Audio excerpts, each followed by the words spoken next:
The Guardians of Everwood Cemetery.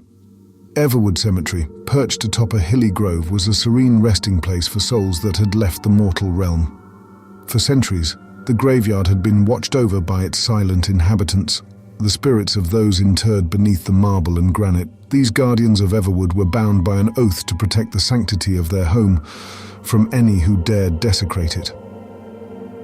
On an overcast evening, Elsie, an elderly woman who lived nearby, would often talk to her late husband Arthur. At his grave, she noticed something amiss. Freshly dug soil, broken gravestones, and tarnished memorabilia. She recounted her findings to her granddaughter, May, a curious and intrepid 19-year-old. May, though skeptical of her grandmother's tales of protective spirits, decided to investigate. She set up camp near the cemetery one evening, armed with a flashlight and a camera. Hours went by. Just as May was about to dismiss her grandmother's stories, a figure clad in black appeared.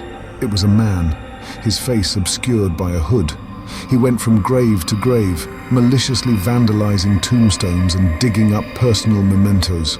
Suddenly, a dense fog began to roll in, shrouding the cemetery. From the mist emerged translucent figures. Each was unique. A soldier from the Civil War, a 1920s flapper, a colonial-era merchant. But they all had one thing in common, a fiery determination in their eyes. The man, now sensing a presence, began to look around frantically. He could see the approaching apparitions, their forms becoming more tangible and menacing with every step. The soldier, Captain Hales, spoke first, his voice echoing with anger and sorrow. "Why do you defile our resting place?" The man, paralyzed with fear, stuttered, I was hired. Someone paid me to create chaos here, to pave the way for a shopping center." May, hidden behind a mausoleum, was recording everything. Miss Lydia, the 1920s flapper, twirled a strand of her pearl necklace. "Money? You trade our peace for mere coins?" The hooded man, tears streaming down, nodded. "I didn't know about all of you." Mr. Winslow, the merchant, waved his hand, revealing a vision of the many souls resting in Everwood. "Each of us has a story. Families come here seeking solace, speaking to us, finding comfort, and you disrupt our sacred bond for your greed." The spirits circled the Vandal, their anger palpable. But instead of harming him, they whispered a curse. "From this night, you shall see and feel every soul you've wronged. They will remind you of your deeds until you right your wrongs." The man, tormented by the weight of his actions and the haunting curse, fled Everwood. But the spirit's words held true.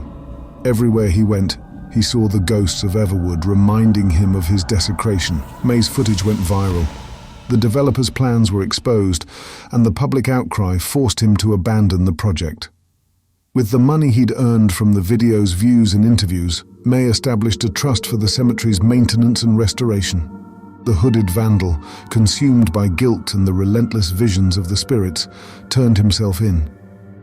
After serving his sentence, he dedicated his life to restoring and preserving historic cemeteries. Everwood Cemetery returned to its former glory, protected by its eternal guardians.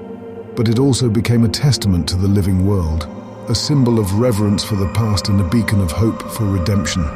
Elsie, in her final years, found peace knowing that when her time came, she would rest among friends, guardians, forever watching over the sacred ground of Everwood.